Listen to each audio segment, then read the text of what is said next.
being mindful of the weather, we hope we can move through the agenda. We do have a need for an executive session at the end of our regular meeting. So I'm going to forego any comments from the chair. So we have the minutes.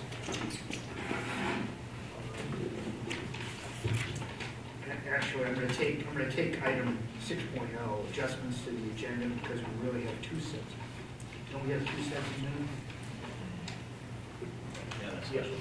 Yeah, so we have two sets of minutes, one from the regular meeting of November 27th, and Vita, on the table, you have minutes from our special board meeting December 13th. So let's include approval of the special board meeting minutes as part of item 5, and make that item 5.1. So do I have a motion to approve minutes from the November 27th meeting? Yeah, sure. Second. Motion by Lou, second by Alan. Any comments? If folks had a chance to read them, any adjustments? All in favor? Any opposed? Okay, those minutes are approved. And then we'll take up item 5.1, minutes for the special board meeting of December 13th. Move acceptance? Second. Okay, motion by Alan, second by Jen. Any comments, corrections? Okay. All in favor? Any opposed? Any abstentions? So those minutes are approved as well. Public session, we don't see anyone from the public in the audience, so we'll forego that. Committee reports, item 8.1. High school building project update.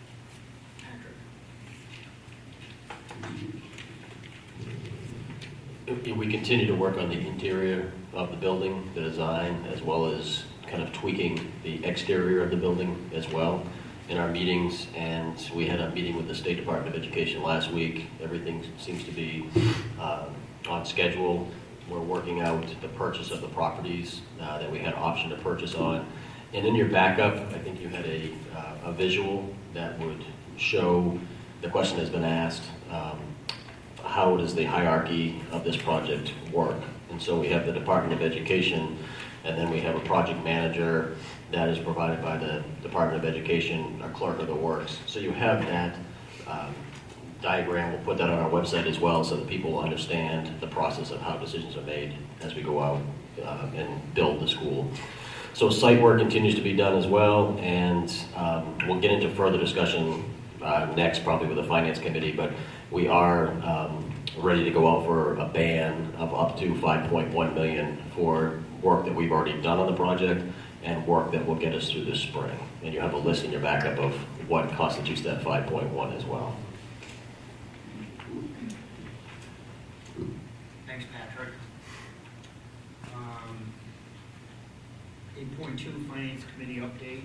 I'll do it quickly. As Patrick noted, the Finance Committee met was it last week? I guess it was last week. And we heard from our banker who was there. And there were bid openings on Thursday in the district for the issuance of our first bond anticipation note, the ban of $5.1 million. And I guess there were 4 bids received, and the bid was awarded for the lowest interest rate coming in was from the First National Bank of Damascus. So that was the bank selected to issue our ban of 5.1. We do have an item on the agenda to approve, a resolution to approve the cost of the entire project of $74.5 million, which we'll deal with later. It's expected that we will issue a second bond anticipation note in June in the amount of $10 million. So we are on our way of securing financing for the project. Things are very positive. I think we were very pleased with the way the bids came in at 2.1%. Is very good for us. So we're ready to move forward. And I think that's all we talked about in finance. Well, actually, the next meeting meeting in January, our auditor, Hank, will be presenting to the committee, will be presenting the audit to the committee. And we did receive drafts of the audit. Everything looks very clean, so we don't expect any surprises in his presentation. I think we've had another good year thanks to our financial team. And I don't know the assistant's name. And Marie. Anne Marie. So, okay. So, next item on the agenda is the curriculum and assessment instruction update. Katie?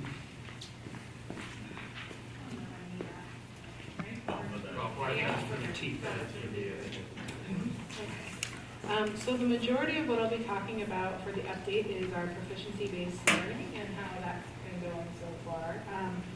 So just to start, to let you know where each level is, because K-5 has been working together, and then 6 through 8 has been working together, and then our high school team has been working together over the past few years. Why don't we take high school first, because that's where the majority of the work started and what we also paid the grade school partnership consultant to do. I'm happy to report that high school is in very good shape right now. They sent home their first report cards under the new system, and JP said that he actually didn't hear from any parents about confusion.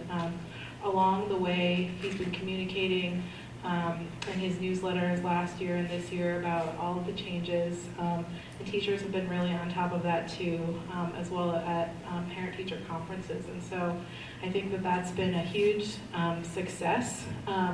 One thing that's a little different this year than other years is I think it's time, just in general, for our consultant to take a step back a little bit, and for me to take, or the assistant superintendent, so me right now, to take more of a lead role in that work, because I think we need someone who has a more consistent eye within the district, who can understand how all the grades can work together on this project, rather than someone who isn't actually within our district and able to talk to all the principals when need be, or teachers and whatnot.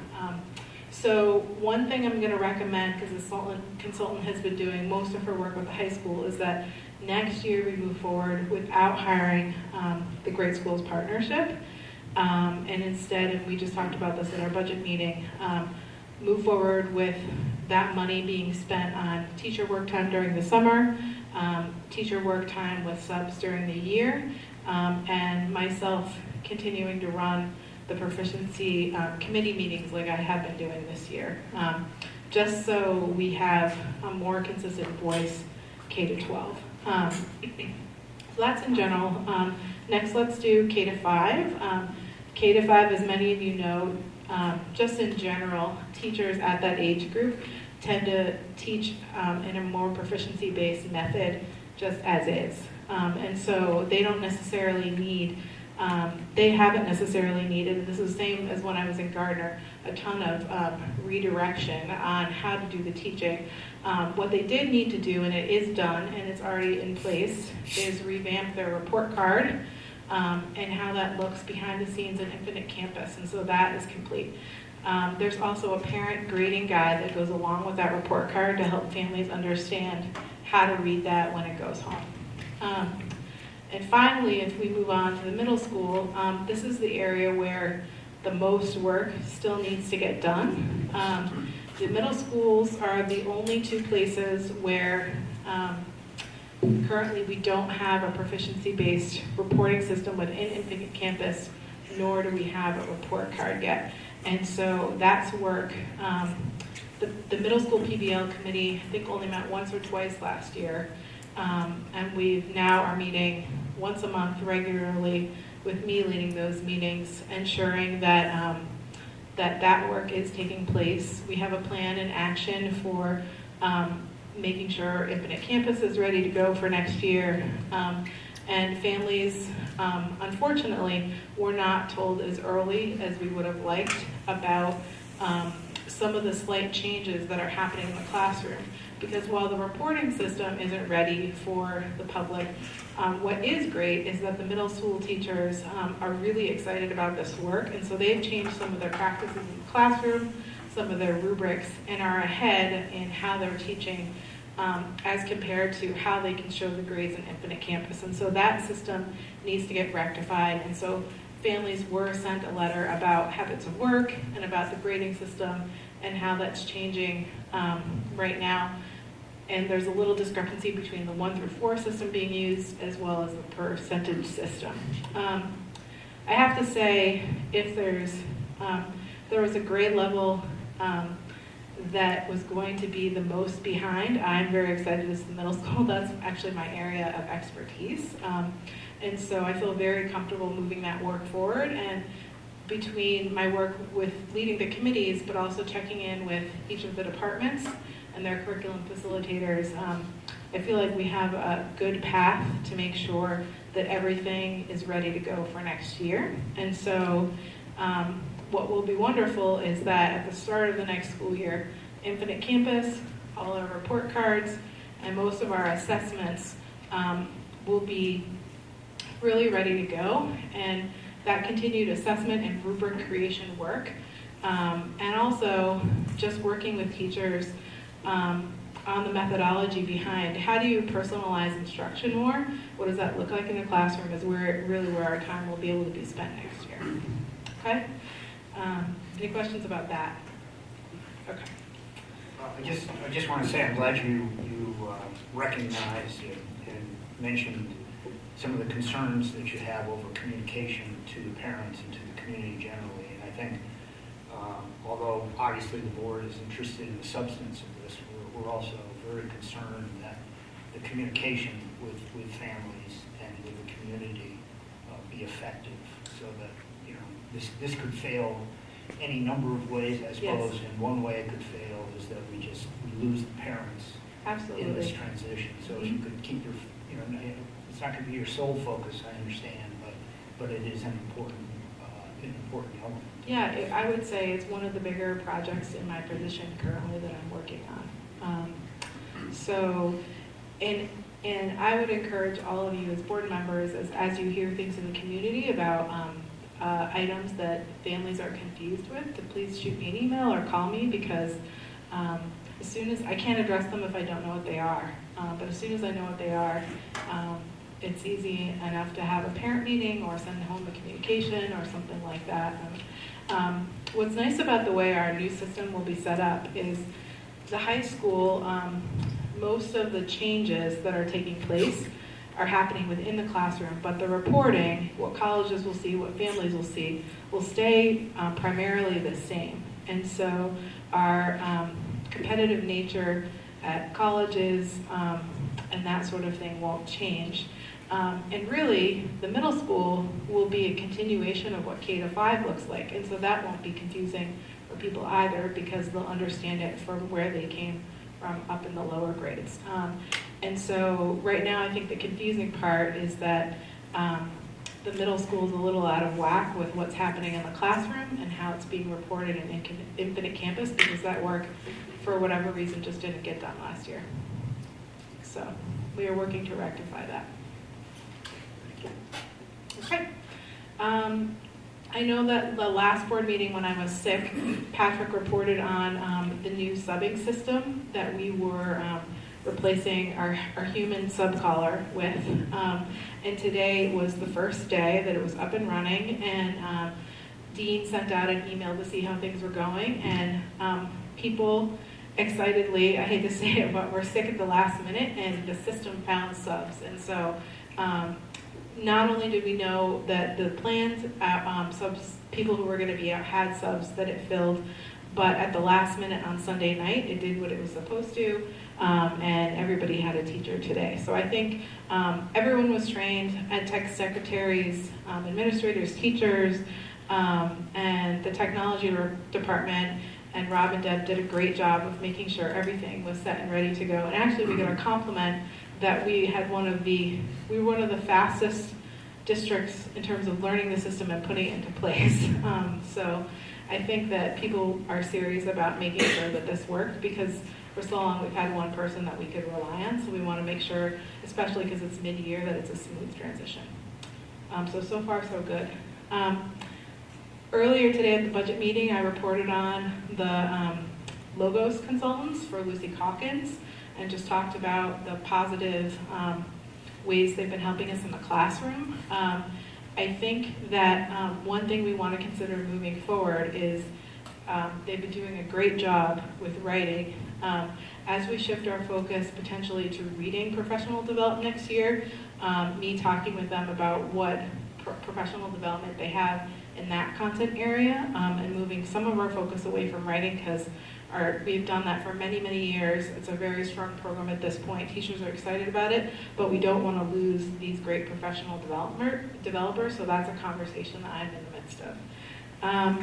Our teacher evaluation group has met twice so far this year. Things have been going really well. You're going to see a presentation on that in a few minutes, but just to let you know, that group has made a few decisions about changing the rubric, and that we'll be using for the evaluation system. And they'll probably be meeting 2 or 3 more times this year to make sure that we have a really consistent and simple system that everyone can understand, so things move smoothly with that next year, as well as we have everything put into place. And finally, again, something we talked about at the budget meeting earlier today is just our homeless numbers and how they're creeping up. And I just wanted to let you know that in addition to me working with all the other districts in our area to make sure students have transportation and other resources, we're also continuing our work with the Mary Meeting Homeless Youth organization that Judy Harvey was involved with in the past, that involves Topsom School District and the Brunswick School District as well. And we also started a little bit of work with a Bath community group that's looking at just homelessness in Bath, that I went to one night meeting about. And they're going to have some panel discussions that are happening. So I'll be speaking on one of those as our district's homeless liaison coming up in February. And I think that's it, unless there are questions. Any questions for Katie? You have a presentation, you said? Yes, Okay. later on in the agenda. Oh, it's later on? Yes, Okay. coming up. Stay tuned. Oh, I see, under new business. Okay. Thank you, Katie. Item 9.0, Superintendent's Report. Yeah, I'll just point out a few items. You can see in the backup, and every year this happens, but I'm really impressed every year when I see all that our schools do, our staff and our student body do for other families in the community, especially this time of year. It's refreshing to see all that goes on to support certain families during the holiday season. Winter concerts, I've been able to make 2 or 3, very well done. We have another one this week at BMS, and great attendance and great performances by our students. And lastly, just the JMG induction ceremony. I'm always very impressed with the diversity of that group, the numbers in the group, and the sense of pride that those students show during that induction ceremony. And a lot of that goes to, credit goes to Morris High School and Maria Morris, the teacher at JMG. That's it. Thanks, Patrick. Deb, financial report.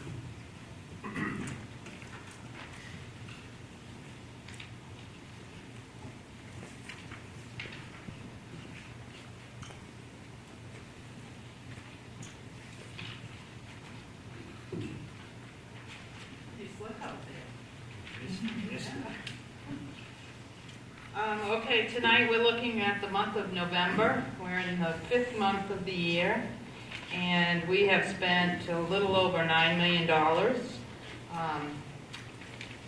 in expenses, and in revenue, we brought in almost $12 million. So once again, looking at last year's percentages, they're right in line. Last year was 30% for expenses and about 44% for revenues. We've been in the finance office. We've also this month finalized basically took bids for the first band of the Morse High School project, $5.1 million. And we had 4 bidders, and the winner was First National Bank in Damascotter at 2.12%.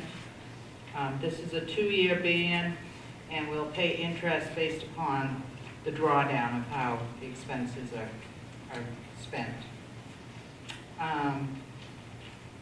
There'll be a second ban in the spring, and that will be to start the process for site development. And then the final bond will pay off those 2 bans. So all's going well with that. And finally, a reminder that Hank will be at our Finance Committee meeting January 11th to review the audit and go over the details of that. Jen? I'm going to publicly admit something that I don't understand. When we're talking about interest rate for the ban, is that a variable or a fixed interest rate? It's fixed. Okay, thank you. And one other thing I just want to point out, this is the first month that you've seen encumbrances on this report, so that shows that we have about $13.5 million more to spend in. That's basically salary and benefits, and so this is a good way to start tracking where we're at with that piece of the budget. Good. Thanks, Deb. Yeah, going forward, I think as we get into the building project, this sort of gets on your question as well, and Deb's involvement in it. We'll, if at some point we feel that accounting for this $74 million project, which will be shared with our staff, DOE has a role in making sure the expenditures, that the borrowing is going well, and that expenditures are being accounted for. If we feel it's stretching the limits of our 2 folks who do this, Patrick, we'll have to revisit it. But for right now, I think we feel that it is an exercise that we can handle in-house.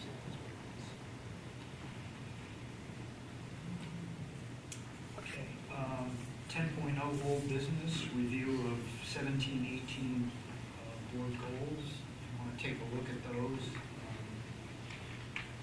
I think, at least the copy I got, I thought, Patrick, you said you were going to put some time element to the goals.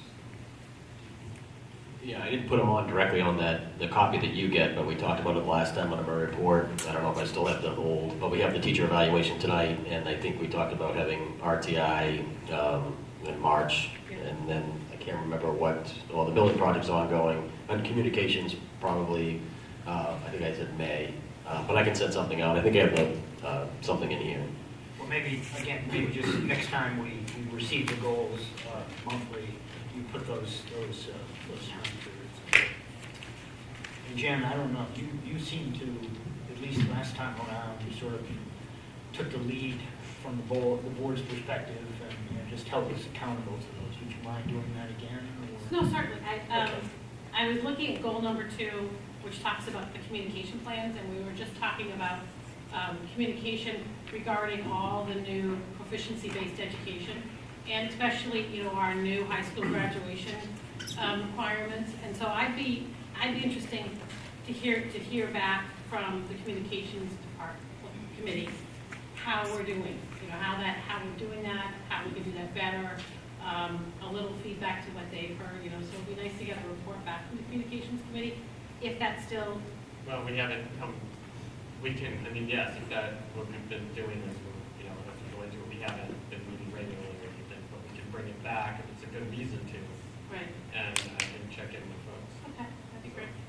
I think, Goal number 1, we're definitely moving forward on that, especially tonight signing the ban, and I think that the communications piece, in order to continue to achieve Goal 1, is, you know, constantly encouraging the community at large to be involved, to have feedback, to make sure they feel that all the different levels of this building project are on track with their expectations. And as Patrick said, we are going to get more training on goal number 3, which is additional understanding of response to intervention. I did hear today, though, in our previous meeting, that there is a real need for an academic response to intervention in our schools. So I hope we continue as a board to acknowledge the importance of that and move forward on that goal. And today we're going to hear more information on a better understanding of the teacher evaluation system. So I think we're right on track with keeping up with our goals. And your plug for an academic intervention. Gave me the mic. Chair. It'll be the last time around. Okay, thank you. Thanks.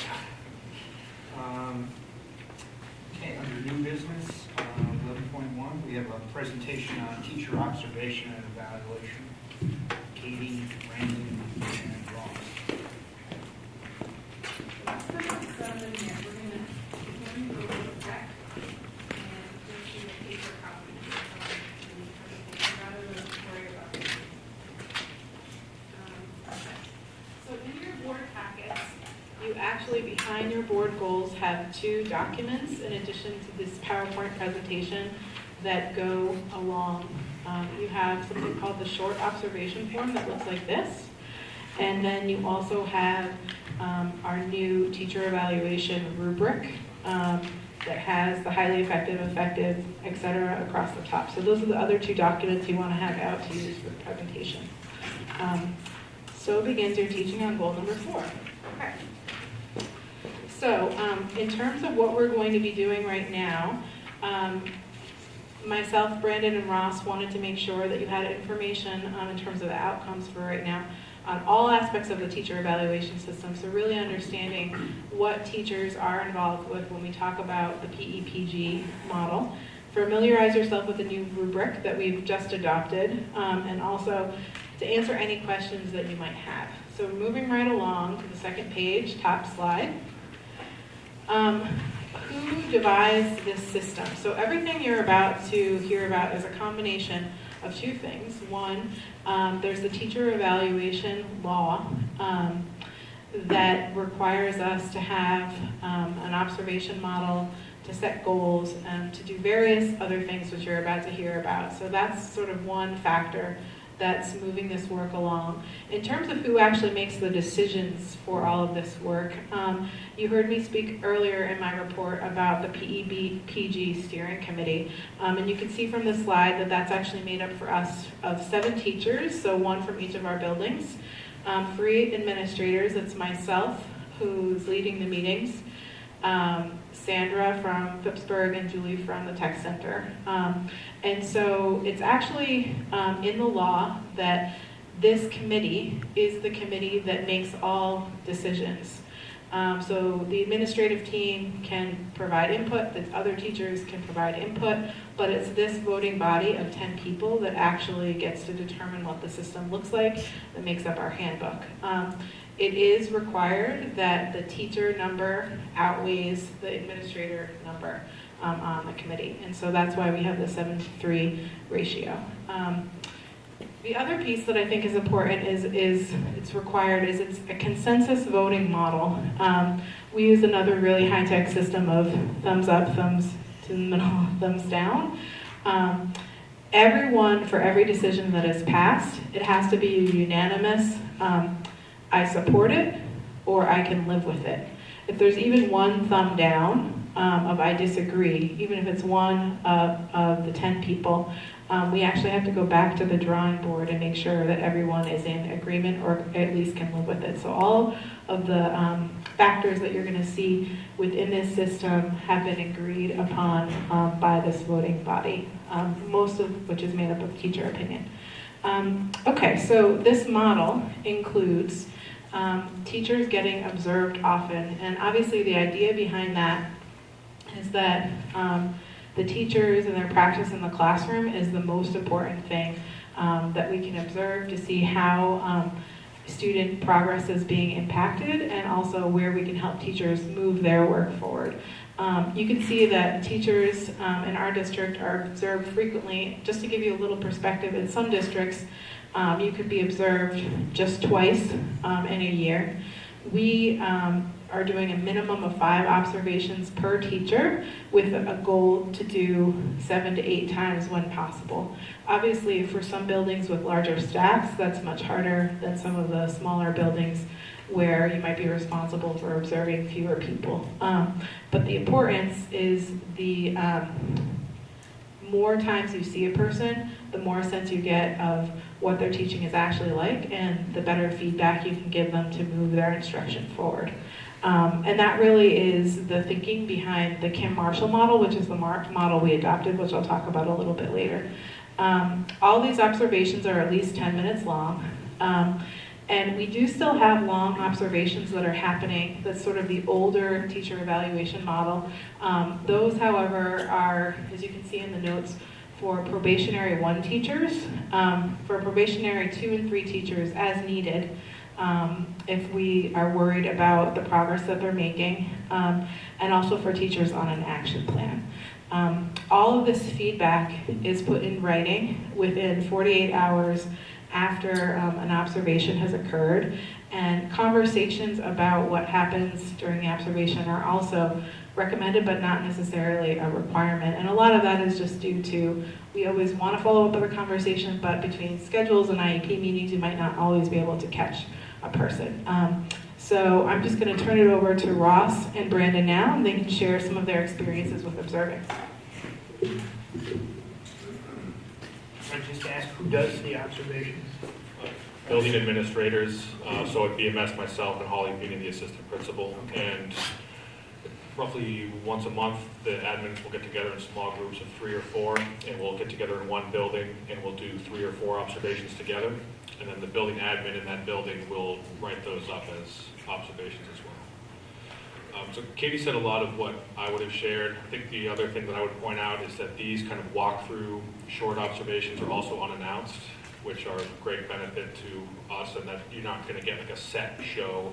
You're not going to get like the, I know this is my rock star lesson, but you get a better snapshot of what daily classroom teaching and learning is really like.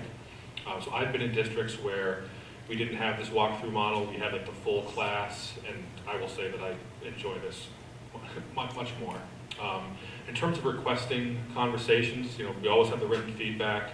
I've found probably in less than half of my observations this year, either I've had questions where I need to have a face-to-face, or something where I really wanted to follow up on something that was observed in the classroom, where I'll say, hey, this was great, really liked this, please find 5 or 10 minutes to sit down and chat with me in the next couple of days. And we've been able to make that happen. But more often than not, it's commendations, recommendations, and then some questions that can be done through email.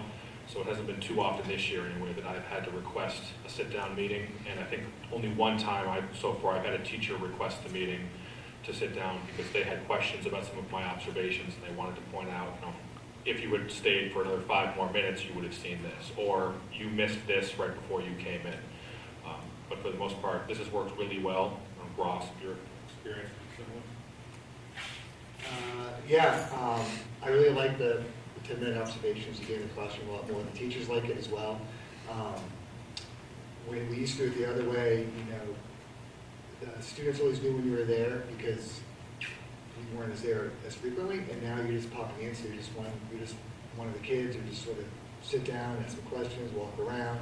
So you're not this novelty that's going in the classroom, so you get a real sense of what's going on. And because they're 10-minute observations, and we're doing several of them, like what I do, for example, is I'll do a couple observations, and then I look back through the teachers I've observed, and I may say, oh, I've been in so-and-so's classroom like 3 times, and I've gone in the beginning. And so I'll make a point to go into the middle or the end, so you can balance out, you get a cross-section of how the teacher starts, ends lessons, and what they do in the middle.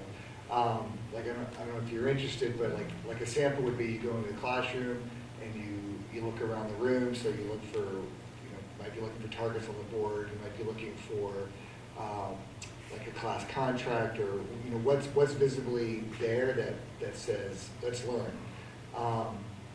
Then you could also speak to the kids, ask them what they're learning, how do they know they're learning it, why are they studying it, what the outcomes might be, so you get a gauge of where the students are within the lesson. And then, so those could be in commendations or recommendations. And then there's a question. So as an example, you go in the classroom and they might be doing guided reading groups. And so commendation might be that the kids seem like they're engaged. As I walked around, they're on target. But I noticed that the teacher may have been with one group for 20 minutes. And so a recommendation might be to make sure you stand up, pause, and circulate the room to make sure that the teacher is aware that they're on target. That might also be a question, as like, how do you know that all the groups were on target? And so we'll do 10 of those and we collect them. I too, like Brandon, I love the face-to-face. I try to, as much as possible, meet with them, just at least in a quick conversation first, to get a better handle and make sure what I saw was reflective of what was going on in the room. But not being required takes the pressure off of making sure, because before what we do is you do their observation and then you have to meet with them first, and if you couldn't meet with them first, and you really couldn't count it. So I'd have a lot of observations that were great to be in the room. I didn't actually use them because I didn't get the conversation and the time before I did the write-up. So anyways. Okay, so one of the papers that I had you take out was the observation form. So just so you know, as Brandon and Ross were talking about, this is the format with which we're actually filling out to give the teachers the feedback. So you can see the commendations, recommendations, and questions format we started this year. Okay, so the next component of the model, I'm going to do the next two slides together and then have them comment. There's two types of goals that teachers set within this model. There's a professional goal, which teachers write, which is about them. And then there's a student-centered goal called a student learning objective, an SLO, and that is about their students and growth they want their students to make. So those are the two different kinds. So let me give you just a sort of a little bit more detail so you understand. So for my professional teacher goal, I would pick something that I wanted to learn that's new to my practice. So whether it be how to do math groups or something like that, I might notice for my student learning objective that my students are really, over the years, historically having trouble with operations and algebraic thinking, one of the math standards for Common Core.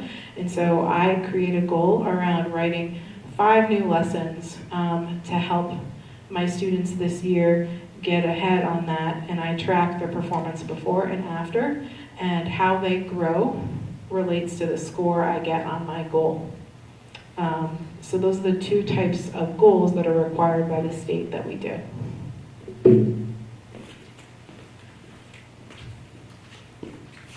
So for SMART goals, as an example, this year at Bath Middle School, all teachers are taking part in the same goal, where we're focusing on school-wide attendance and how to improve it.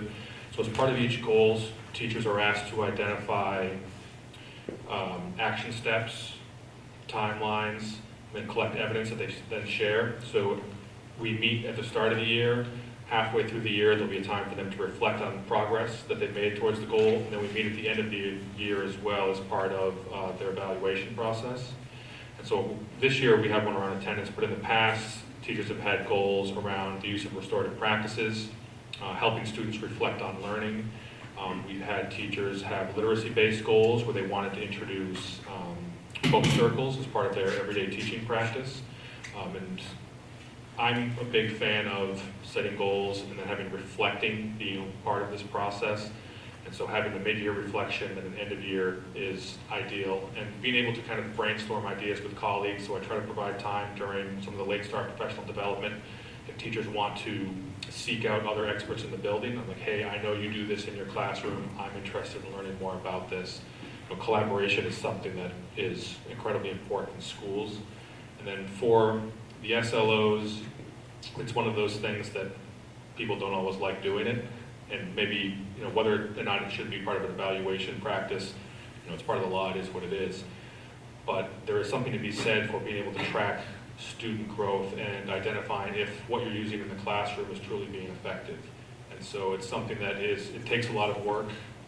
There is time that goes into this, but it is really important to be able to look at and identify gaps that students have in their learning, and then being able to identify teaching practices and how effective they are in helping to close those gaps. So these are all very valuable things, but they are time consuming. It's funny Katie brought up algebraic thinking and operations, because I just pulled up two, SMART goals that I brought, and one of them was on, the teacher was going to have basically the measure was student improvement in the areas of operation and algebraic thinking based on that goal strength in the NWA, the MAP test from the fall, winter, and spring. Other SMART goals might be broader in the sense that maybe take a whole bit band and want them to move the class or move students, and some are more specific. I would reiterate that the SLOs are, it's good practice. I think a lot of teachers naturally in their head do it. The hard part is it's the bureaucracy around the paperwork that goes with it to verify for the state, for the law part. But in practice, it's good to know whether or not what you're doing is making a difference, whether the unit worked, if you're going to do it again the following year. So the other type of goals that we also have they're less easily measurable, like improving use of guided reading groups. Like for us, we did some on restorative practices. They would make sure they were doing their morning meeting, and then they periodically, sort of survey the students to see if the morning meetings felt like they were building community and things like that. So, yeah.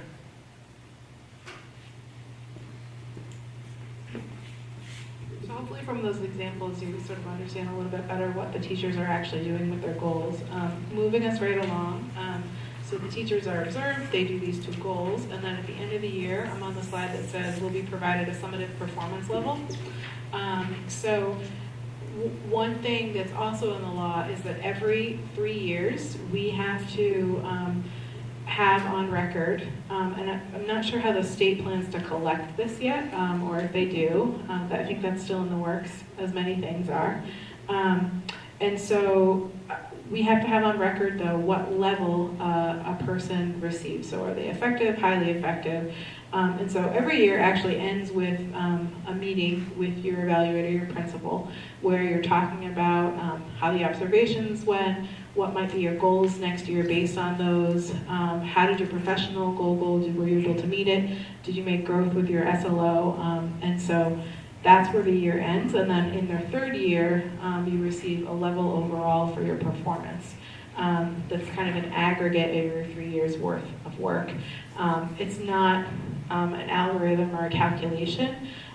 It's more a cumulative impression that you're leaving on your administrator, and that shouldn't be a surprise because it's been an ongoing conversation for 3 years. So I'm going to move us along and then have you guys talk. So why did we change the rubric? So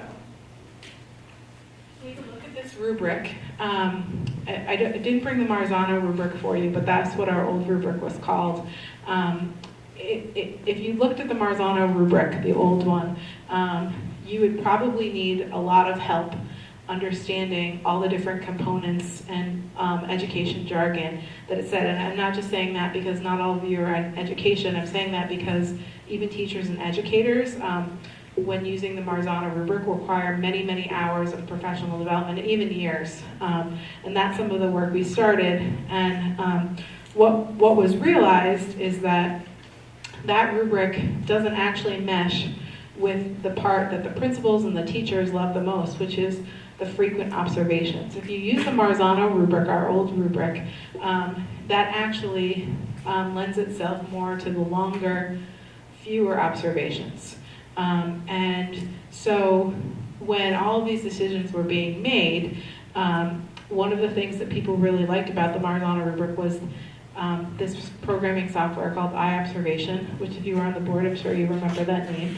And so between the training required for Marzano, the cost of that, and the cost of eye observation, and the time, and the fact that it didn't really mesh with the model we wanted in terms of being in the classrooms often, we decided to look at something else. And the Kim Marshall rubric, which looks long, but if you actually read any of the boxes in the rubric, it really requires no training at all. It's very user-friendly.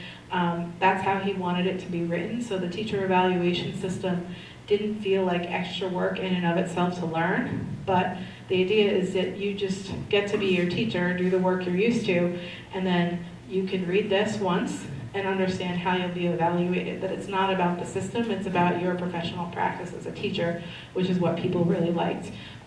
Old feedback that we had from our survey a few years ago, when we were first reached out, I say we, I wasn't here, but when folks first reached out to teachers, was that 75% of the teachers in the district, of all the things that were going on with evaluation, were in support of the short observation model. And so switching to this rubric was something that came pretty easily to the PEPG steering committee this past fall, and I went around and presented to all of the grade levels on one of our PD days, and it was very well received. And so this rubric is sort of how we're moving forward. If you look across the rubric, and now I'm on the slide with a picture of Kim Marshall, who is right there. He's an educator and was a principal in Boston.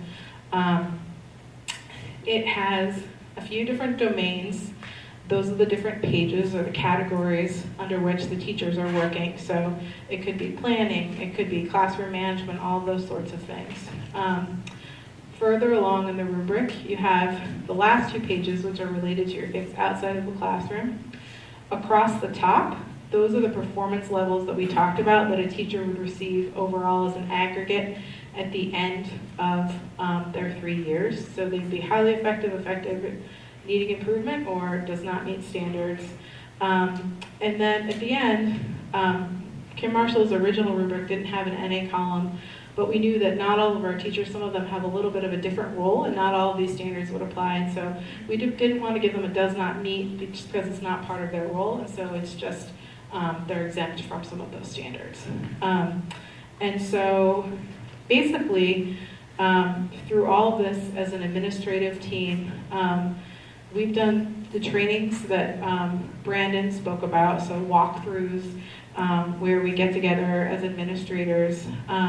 One thing I've really appreciated is how well, I'm thinking of, Patrick and I were actually with Ross the other day, how well the principals know their teachers from going in classrooms so often, where, you know, Ross or somebody else was able to say, actually, she's been working on this, and I know that because I've been in her classroom, you know, these 3 times, and this is what I've seen. I think that says a lot about having our principals be instructional leaders because they are using this model. We've been watching videos of our own teachers and norming and ad team meetings to make sure that we're all on the same page of how to use the rubric. And finally, I've been leading trainings just on the written feedback piece and what that should look like to make sure that teachers clearly understand and are getting high quality feedback. And the teachers themselves had that short training on the PD day, and then we'll be further trained in the SLO goal model once we revamp it.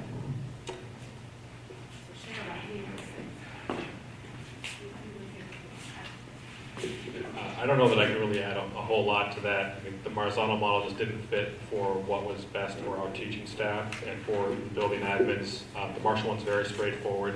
I've only heard very positive remarks from teaching staff about the change. And Katie's training on the PD day, I mean, I went to check in with every teacher in our house meetings within the week after that, and to a person, they all said, nope, this is clear, this is good, I wish we'd done this 2 years ago. And the trainings that we've received as administrators, I don't, to give both Katie and Patrick kind of a pat on the back, this doesn't always happen. I've yet to be in a district where we've had this level of support and training, doing these group walkthroughs, which are some of the most beneficial hours that I spend every month working with other administrators, being in classrooms. And then, Katie's been leading the trainings during our admin meetings once a month on watching these videos and then practicing writing high quality feedback, which we all feel pretty good about what we do, but I have yet to leave one of those meetings without having taken away one or two things, saying, okay, I can improve what I'm doing through this, and that's really important for all of us. I would echo that. As an administrator, I feel like I've grown a lot this year. Like it's been the training that Katie's provided, the opportunities Patrick has given us is it's been enormously beneficial to me when I build the confidence when I go into the classrooms to do the observations. The new model, it's clear, it's efficient. I feel that, having been in the district when we used Danielson, and then we're sort of switching to Marzano, and now we're on the Kim Marshall one. The Kim Marshall model, I feel that it's an evaluation tool, but it's also designed to help teachers become better teachers. Like it's a growth system as well as an evaluation tool, which I think is really important when you've got these teachers and they're working with kids every day. That you want those both components to be there, and it's clear. So. You have been fully trained in Goal 4. Any questions? Any questions, Yeah. Jen? 2 parts. One is, as a board, we're required to sign off on moving teachers from conditional certification to a continuing contract. And one of the things we've talked about is that I have to put my signature on that, and I don't know anything about how that process works. So I've asked Patrick if we could get a little more feedback on that respect, and so I'd be interested to know how. I think the requirement now is there has to be an effectiveness piece of moving a teacher to a continuing contract. It's a new educational law or requirement. So I'd be interested to know how this evaluation piece feeds into that. Sure. And second, the logical step to me, I was thinking so now the teachers have gotten this great evaluation, and you've given all the training to the administrators to help them be better at evaluations.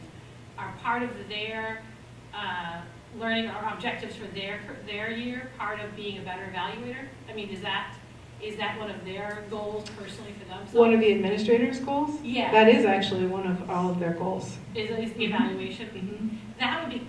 That would be great to hear how the rubric that we use for our teachers in part has the same kind of rubric to evaluate the administrators. It's a very different skill set, but again on this I see what you're saying. Same perspective of being able to be on the same Marshall sense of, do they get the same kinds of continuing evaluations or observations, and do they get to kind of do their growth process through? I think I'll let Patrick speak to the second question because I haven't done that portion of the process yet, but to answer your first question, the law states, and it's our practice here already, that a teacher needs to be deemed effective to move forward, or if they're deemed the second level, so improvement needed, that they have an action plan and they can move forward.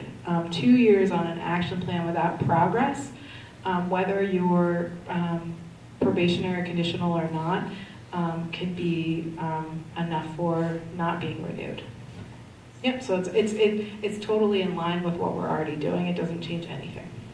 And just a reminder, it's a 3-year probationary period. That's the group that we bring to you, for your vote, usually as a group, because we're not going to talk about a personnel matter in public. We work closely with our administrators, with our staff. Our first goal is to be supportive, but if it's not a good fit, there are staff that have not come to you in the past, and to that list. And this is the process that we use to determine whether it's going to be a good fit or not. Again, sometimes it happens between year 1 and 2, sometimes it happens between 2 and 3, and sometimes it happens after year 3 before we have to offer that continuing contract, because we need more time with the person to see if they can improve. So that same growth model. Regarding the administrative team, I think we've made a lot of progress. I'm sure maybe there's an administrator or two that have felt since August 15th, that's all we spent our time on is the new evaluation tool. But at the same time, I think it's shown a consistent focus has allowed us to make a lot of progress. As far as evaluation of administrators, those are done on an annual basis. They're not using the Marshall approach right now. I'm still using a Marzano 21 effectiveness of a school leader, but that's my next kind of step process is to work with the administrators to possibly move in this direction. And, you know, he's got a rubric for administrators that is kind of like this one, clear, concise, a growth model. So. Okay, thank you. Anything else? I just had a question on goals set. I mean, how do you evaluate the goals being set by the teachers? Not all goals are equal.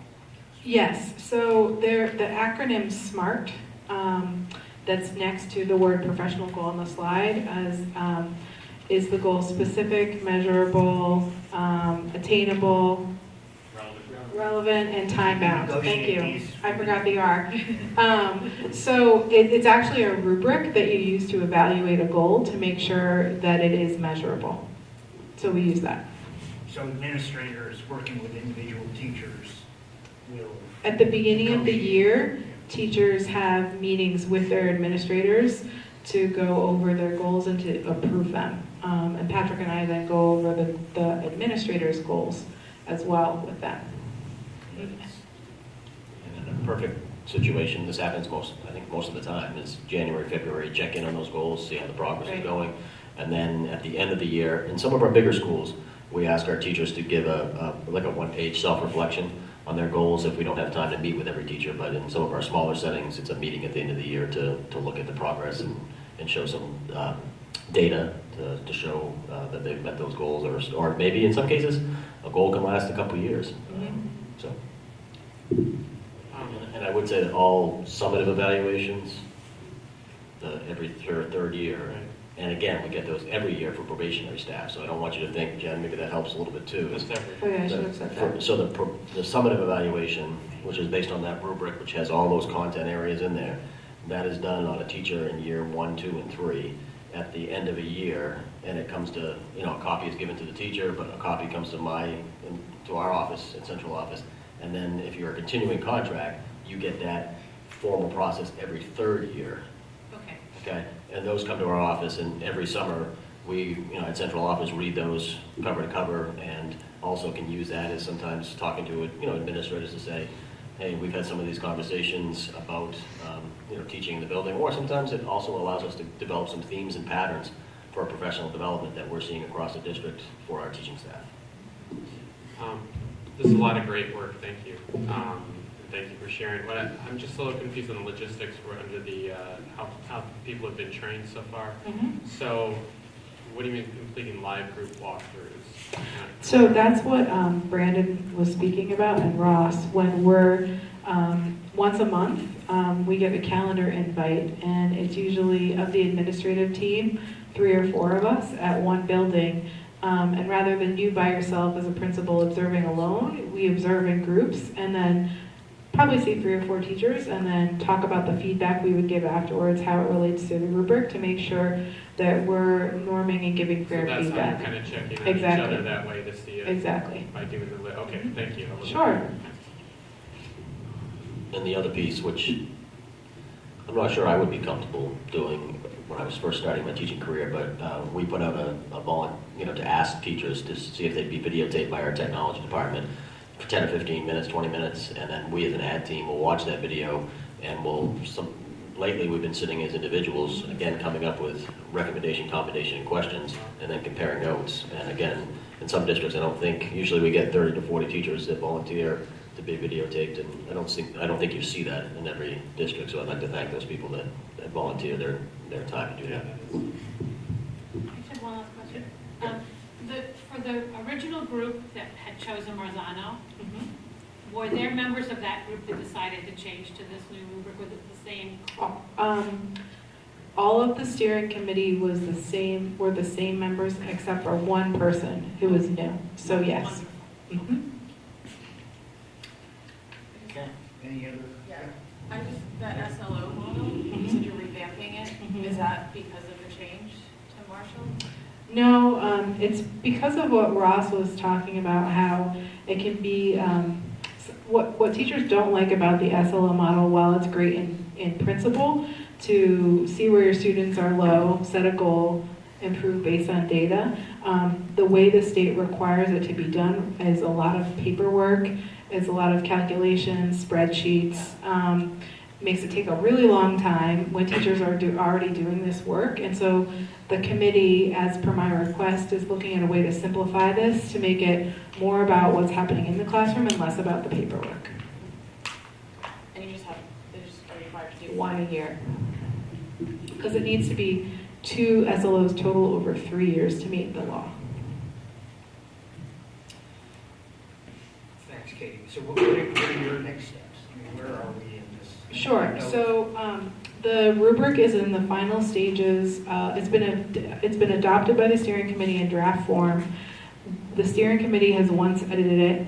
I'm making the final. We had an English teacher at the high school edit it for grammar, and it's now going back to the staff right when we come back from winter break for final feedback, and then the steering committee will adopt the official revised version, and that will be it moving forward.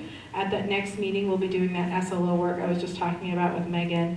And then probably the final piece, other than revising the handbook based on some of the decisions we've made, is the steering committee gets to approve the administrative model that's used. So Patrick spoke about wanting to change that so it's all Kim Marshall model aligned across for teachers and administrators, and so that will probably be the last step of the work. And then I'm guessing the steering committee will only need to meet, if all goes well, once a year starting next year to collect feedback from the staff and make revisions to the handbook as needed.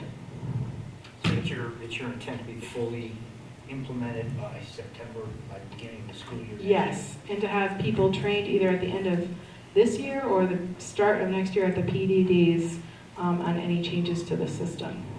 So we're not spending professional development time during the year on this, but it's just a system that's smoothly running. I mean, maybe not monthly, obviously, but maybe in 2 or 3 months you can update us. Absolutely. I can add this in my report after the next time I meet with them. Any other questions for Katie, Brandon, Ross? No? Thank you all very much. A lot of work has gone into this. Thank you for all that effort. Sure.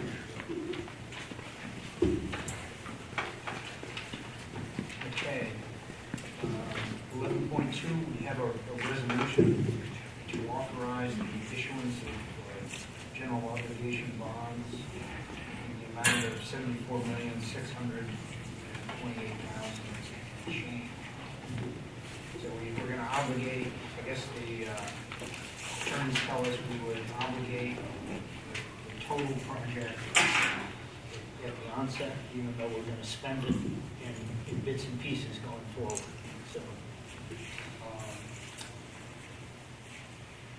So I would take a motion.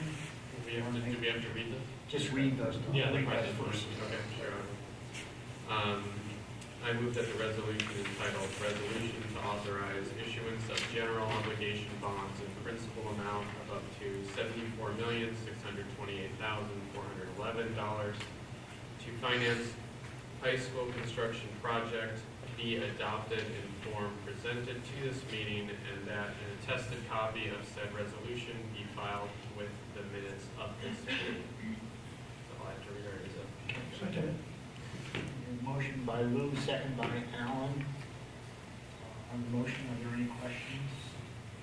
Deb is here. She can address them. So this is not, in a way, it's related, but not. I mean, we're going out with a bond anticipation note, but it's not this $74 million borrow.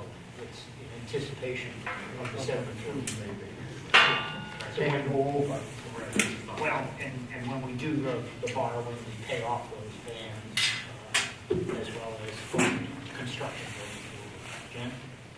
Question kind of related to this, but just to remind me, the last band we had was a $5 million for roughly for repair, and we came in relatively way under that. It was only about 3.6 million, something like that. 5.2 to 3.7, and a lot of that had to do with we got word that the new Morris High School project was coming sooner than we anticipated, so we didn't spend some of that money. So yeah, I mean, there's still a chance that we're not going to spend this much. The state would be happy if we didn't. But this is, if you read this through, it's really just a fancy way of saying that it's giving the board and the district the authority to execute the bans and then the bond, so that we can get through this process. And this also doesn't pull out the piece that we hope to fundraise, so it's above and beyond that. Any other questions? No? If not, all in favor? Any opposed? No? Okay, thank you very much.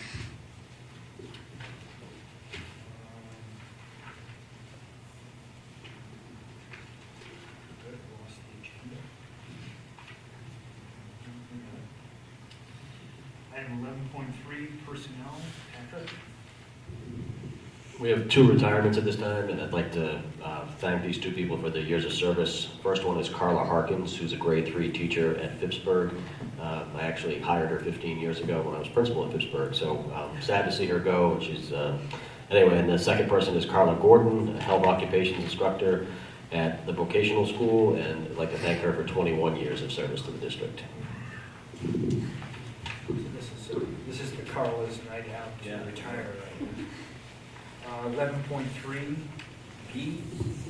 Yeah, it's just Schedule B appointments. It's just a FYI for you, just to show you that we always give you a list at the beginning of the year. Me to update that as we go through, and these were 3 new appointees for the winter season.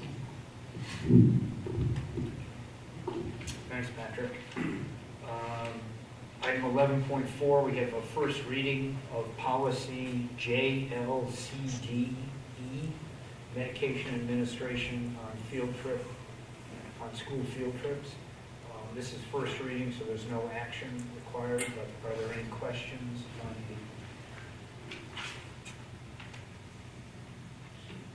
the policy? No questions? Okay, so we'll take action on that at our next meeting. 12.0, public session. This is our second public session.